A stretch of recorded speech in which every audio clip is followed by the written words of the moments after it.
Assalamualaikum warahmatullahi wabarakatuh. Salam sejahtera bagi kita semua. Shalom, Om Swastiastu, Namo Buddhaya, dan salam kebajikan. Perkenalkan, nama saya Nur Rahmatan Safira dengan NIM 202020 3884202022. Saya dari program Salitanis Matematika kelas B Institut Agama Islam Negeri Parepare. Dalam kesempatan ini, saya akan menjelaskan materi mengenai taubat kepada Allah Subhanahu wa Ta'ala. Nah, mari kita simak video selanjutnya ya.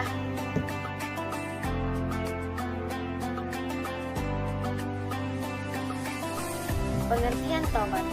Kata taubat berasal dari bahasa Arab, yaitu tabah, yatubu taubatan, yang berarti kembali ke jalan yang benar.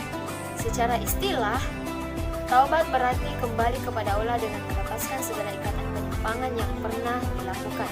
Kemudian bertekad untuk melaksanakan segala hak-hak Allah Subhanahu wa Ta'ala. Di dalam Kamus Besar Bahasa Indonesia, kata taubat mengandung dua pengertian. Yang pertama yaitu taubat berarti sadar dan menyadari dosanya, perbuatan salah atau dosa, dan berniat memperbaiki tingkah laku dan perbuatannya. Yang kedua yaitu kembali ke jalan agama, jalan atau hal yang benar. Bertaubat berarti menyadari, menyesali, dan berniat hendak memperbaiki perbuatan yang salah. Kata taubat dapat disandarkan kepada manusia maupun Allah.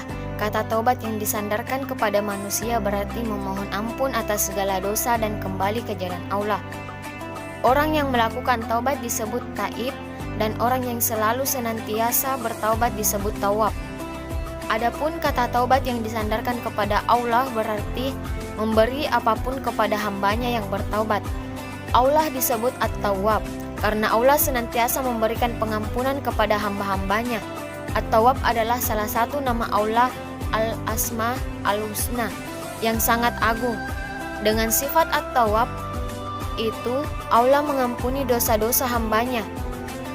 Asal makna taubat adalah ar-ruju min azambi, kembali dari kesalahan dan dosa kepada kebenaran dan ketaatan. Adapun taubat nasuha yaitu taubat yang ikhlas, taubat yang jujur, taubat yang benar, dan taubat yang tidak diiringi lagi dengan keinginan untuk berbuat dosa. Nah, adapun syarat-syarat taubat. Saat Anda hendak melaksanakan sholat, Anda harus memenuhi beberapa syarat seperti suci badan, pakaian dan tempat, telah masuk waktu, menutup aurat, dan lain-lainnya.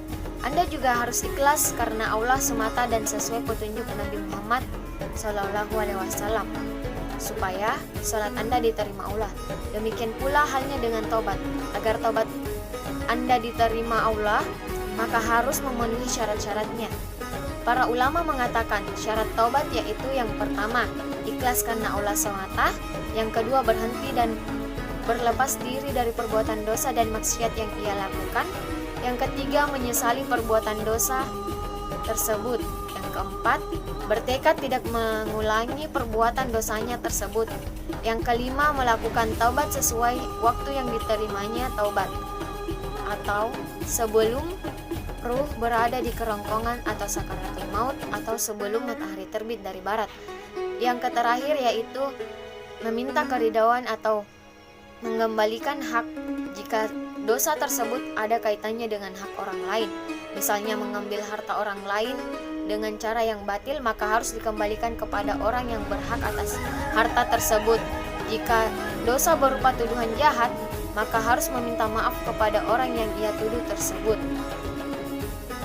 Allah berfirman yang artinya, dan bersegeralah kamu kepada ampunan dari Tuhanmu dan kepada surga yang luasnya seluas langit dan bumi, yang disediakan untuk orang-orang yang bertakwa. Quran Surah Ali Imran ayat 133. Allah juga berfirman yang artinya, katakanlah, hai hamba-hambaku yang melampaui batas terhadap diri mereka sendiri, janganlah kamu berputus asa dari rahmat Allah. Sesungguhnya Allah mengampuni dosa-dosa semuanya. Sesungguhnya dialah yang maha pengampun lagi maha penyayang. Quran Surah Az-Zumar ayat 53. Selanjutnya kriteria orang yang bertobat. Yang pertama, orang yang bertobat sesudah melakukan kesalahan. Orang ini diampuni dosanya. Artinya, Selain orang-orang yang bertaubat sesudah berbuat salah dan mengadakan perbaikan, sesungguhnya Allah Maha Pengampun dan Maha Penyayang.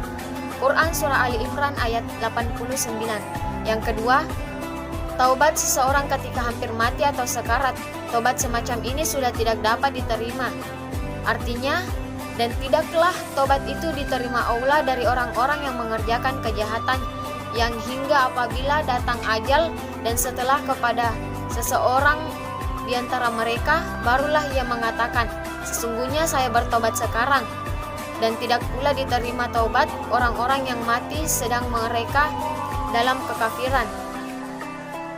Bagi orang-orang itu telah kami sediakan siksaan yang pedih. Quran Surah An-Nisa ayat 18. Yang ketiga, taubat nasuha atau taubat yang sebenar-benarnya. Taubat nasuha adalah taubat yang dilakukan dengan sungguh-sungguh atau semurni-murninya. Taubat semacam ini yang dinilai paling tinggi. Kemudian, faedah taubat. Ketahuilah bahwa tidaklah Allah memerintahkan sesuatu melainkan ada faedah di balik perintahnya tersebut, termasuk agar kita bertaubat kepadanya. Taubat memiliki faedah, yaitu yang pertama, terhapusnya dosa.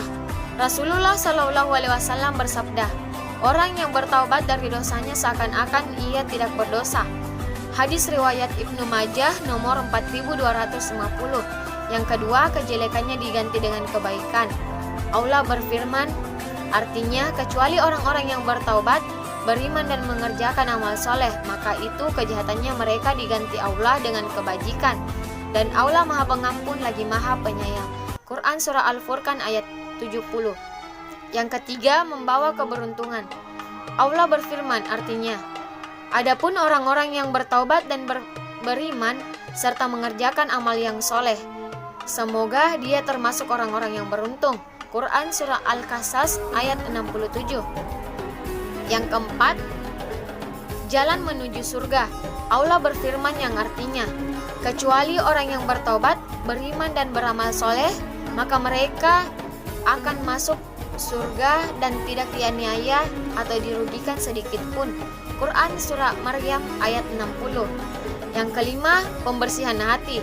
Allah Subhanahu wa Ta'ala berfirman, artinya, jika kamu berdua bertaubat kepada Allah, maka sesungguhnya hati kamu berdua telah condong untuk menerima kebaikan. Quran Surah At-Tarim ayat 4. Yang keenam, diberi kenikmatan yang baik. Allah Subhanahu wa Ta'ala berfirman yang artinya, dan hendaklah kamu meminta ampunan kepada temanmu dan bertaubatlah kepadanya.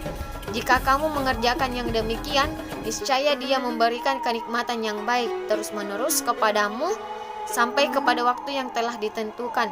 Quran Surah Al-Uhud ayat 3. Dan yang terakhir yaitu mendapat kecintaan Allah. Allah Subhanahu wa Ta'ala berfirman yang artinya, sesungguhnya Allah menyukai orang-orang yang bertaubat dan menyukai orang-orang yang mensucikan diri. Quran Surah Al-Baqarah ayat 222. Dari penjelasan materi ini kita dapat menyimpulkan, taubat adalah perbuatan terpuji yang sangat dianjurkan dalam agama. Taubat menjadi sarana untuk memohon ampun kepada Allah Subhanahu wa Ta'ala dan menjadi media untuk kembali ke jalan Allah.